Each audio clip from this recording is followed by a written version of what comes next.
não quiser. Obrigado. Muito boa noite. Há acusações de que a Sra. Bastonária, assim como o seu Conselho Diretivo, recebem despesas que não foram efetivamente realizadas e que esse valor é recebido através de quilómetros fictícios. Como é que reage? São acusações falsas e isto tem a ver com processos internos da Ordem dos Enfermeiros que nós detectámos quando chegámos e que desde o início estamos a tratá-los com as entidades competentes, nomeadamente o Tribunal de Contas, nomeadamente a Polícia Judiciária e, portanto, havia inclusive uma queixa antes de nós chegarmos, um mês antes de tomarmos posse, anónima, que foi apresentada na Polícia Judiciária, que sustenta muitas das coisas que nós encontramos aqui. Eu disse, e vou repetir, que quando cheguei aqui encontrei uma mercearia que está a caminho de se tornar uma ordem profissional. E para isso implementámos uma série de mecanismos e tivemos que forçosamente fazer uma série de averiguações que resultaram na implicação de pessoas internas da organização. Essas pessoas estão a responder por processos internos, irão responder eventualmente por processos externos, mas isso são coisas que dizem respeito à vida da ordem que nós estamos a tratar desde o ano passado. Não é uma situação nova. Nós estamos aqui com uma missão a cumprir para os enfermeiros. É isso que nós vamos fazer até ao fim. Foi isso que nós nos comprometemos. E há uma coisa muito importante que eu quero dizer. A Bastonária e o seu Conselho Diretivo não têm um preço, não estão à venda por valor nenhum, não têm nada a ver com guerras de eleições em maçonarias, não têm nada a ver com os milhões que foram perdidos por algumas pessoas por causa do negócio do sangue e, portanto, nada nos vai demover de fazer aquilo que nós começámos a fazer desde que chegámos. Como é que justifica a primeira ata do Conselho Diretivo e também as despesas apresentadas, nomeadamente para diversos elementos do Conselho Diretivo? Ora bem, a ata do primeiro Conselho Diretivo eu tenho-a aqui na mão e podemos falar um bocadinho sobre ela, porque tem vários pontos, tem 14 pontos. Ponto 3. O ponto 3. Portanto, o ponto 3 são ajudas de custo dos membros do Conselho Diretivo. Circular 2 de 2012. A senhora sabe que eu tomei posse em 2016. E, portanto, ao contrário daquilo que a senhora ex-bastonária disse na vossa reportagem, nunca ninguém aqui dentro tinha pago impostos sobre ajudas de custo. É uma pena que assim não fosse, porque a lei assim obriga. E, portanto, isto não é mais daquilo que se impõe num primeiro Conselho Diretivo realmente renovar as ajudas de custo que já existiam. Agora, efetivamente, elas nunca foram postas em prática porque nós precisávamos de legalmente ter um mecanismo que nos permitisse cobrar ou pagar, neste caso, os respectivos impostos sobre elas, coisa que nunca foi feita. Portanto, é um procedimento normal que é feito em todos os mandatos sobre verbas que já vinham de mandatos anteriores. Como é que então também reage ao balancete geral da secção regional da sede, nomeadamente em despesas com viatura própria, em que de janeiro a março, são cerca de 31 mil e em junho chegam a cerca de 110 mil euros? Vamos lá ver. Eu não sei se a Ana Filipa sabe que a Ordem dos Enfermeiros legalmente tem atribuições do Estado português para regular a profissão. E isso significa que nós temos centenas de enfermeiros todos os dias no país, em todo o lado. Não se trata apenas do Conselho Diretivo, trata-se de que a Ordem tem a obrigação legal de indicar enfermeiros para todos os grupos de trabalho da Direção-Geral da Saúde, do Ministério da Saúde, e a todos têm que pagar as correspondentes despesas de deslocação. E há outra coisa muito importante que deve ser dita para que as pessoas percebam lá em casa, porque elas veem-me nos sítios e, portanto, depois não associam àquilo que isto significa. Há dias em que ainda bem que nós aqui dentro não temos folhas de ir à casa de banho, porque senão vocês iam ver a bastonária de determinados membros do Conselho Diretivo de manhã a ir à casa de banho numa estação de serviço no norte, a parar no centro, a ir até ao Algarve e a voltar para Lisboa. Há um dia que lhe posso dar como exemplo, que é demonstrativo daquilo que estamos a falar, em que nós saímos daqui para Leiria para visitar um determinado hospital, vamos dali para uma reunião em Coimbra, seguimos para a Águeda, vamos para a Guarda e regressamos a Lisboa. E isto em 24 horas, não é um dia seguido, é 24 horas porque abrange uma noite. E aqui, Ana Filipa, se fizer contas, tem só logo aí mais de 1000 quilómetros. Isso acontece com muita regularidade? Acontece com muita regularidade, porque aquilo que eu prometi aos enfermeiros é que ia estar nos serviços, é que ia estar no terreno, porque foi de lá que eu vim. E é lá que eles precisam da sua ordem profissional para regular a profissão e resolver os inúmeros problemas que existem de segurança para os doentes todos os dias em todo o país.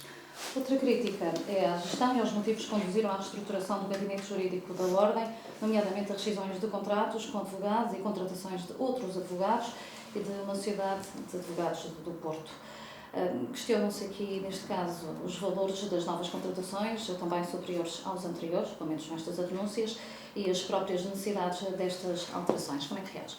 Ana Filipa, quando eu cheguei aqui, eu tinha a ordem a fazer execuções ilegais aos enfermeiros. E a urgência é essa.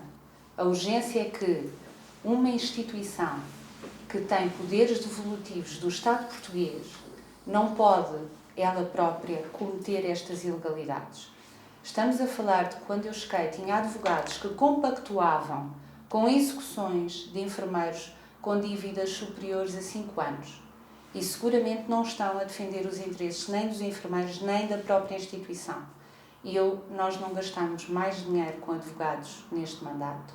Nós tivemos que reestruturar não só o gabinete jurídico, se tem a ata consigo, que eu também a tenho, nós estruturamos todos os gabinetes. A Comissão de Atribuição de Títulos, que é um órgão novo da Ordem, que tem a ver com a regulação profissional. Os recursos humanos, porque eu não tinha aqui um departamento de recursos humanos, eu tinha uma pessoa aqui dentro que fazia de tudo. Era diretor financeiro, diretor de recursos humanos, diretor administrativo, era tudo, mandava em tudo e controlava tudo. Isto não era uma casa organizada. E tinha, efetivamente, uma necessidade urgente de ter, inclusive em relação aos órgãos da Ordem, ao Conselho Disciplinar, eu vou dizer-lhe assim para entender, e para as pessoas que estão lá em casa entenderem, porque chama-se Conselho Jurisdicional. Mas vamos falar de um Conselho Disciplinar que tem que ter um assessor jurídico próprio, que tem que ser efetivamente afastado de tudo quanto é o trabalho dos outros órgãos na Ordem, porque é um órgão completamente independente e autónomo, que quando nós cá chegámos tinham processos atrasados, que dizem respeito a enfermeiros e que diz respeito à vida dos nossos utentes, e que eram processos que vinham não do mandato anterior, mas do outro mandato anterior ao meu. Portanto, estamos a falar de situações que implicam cassação de cédula profissional.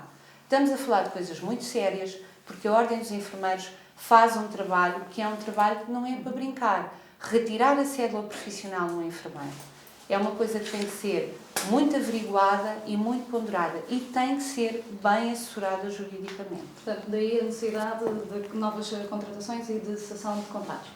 E não só. Eu cheguei a uma casa com uma grande conflitualidade interna e externa. Eu cheguei a esta casa com dezenas de processos abertos contra enfermeiros que nós não conhecíamos de lado nenhum por delito de opinião. E nós prometemos aos enfermeiros que íamos resolver as coisas entre nós, que íamos falar claro ao país, falar claro entre nós. E, portanto, era preciso também, porque, vamos lá ver, estamos a falar, tínhamos processos aqui, coisas que as pessoas escreviam no Facebook. Insultos que se faziam uns aos outros no Facebook. E não é para isso que serve o nosso Conselho de Disciplina, serve para regular a profissão. E era preciso terminar com esse nível de conflitualidade interna e há efetivamente pessoas que servem para prestar um bom serviço aos enfermeiros e ao país e que trabalhavam aqui e outras que não. Isso faz parte da vida de qualquer instituição e de qualquer empresa. Quando nós chegámos aqui, eu não tinha, infelizmente, uma casa ao serviço dos enfermeiros e do país. Eu tinha uma casa ao serviço de algumas pessoas que trabalhavam cá dentro e ao serviço de interesses próprios. Por isso é que era tão urgente esta reestruturação. Só um bocadinho exato. Assim? Ok. Questionamos também o ponto 7 da primeira ata, que diz que existiam vários processos e por isso há necessidade também de resolver os processos pendentes, nomeadamente um que existia sobre si, pelo menos é o que diz esse ponto 7. Eu posso lhe ler o ponto 7? Sim, eu pode. quero.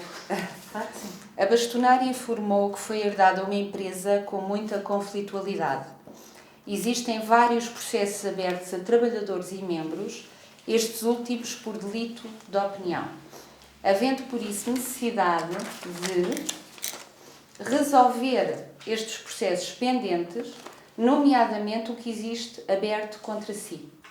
Esta área será a primeira a ser reestruturada com prioridade máxima, pelo que é necessário ser mandatada para o efeito, e informou existirem 7 advogados com vários tipos de contrato, avanças e a trabalharem à peça, pelo que terá de ser regularizado. A minha questão prende-se, portanto, aprende-se qual era o processo que havia contra si, o seu estado atualmente, a conclusão, se pudermos, obviamente, claro, com e qual o motivo também da prioridade máxima. É exatamente igual aos outros, por delito de opinião.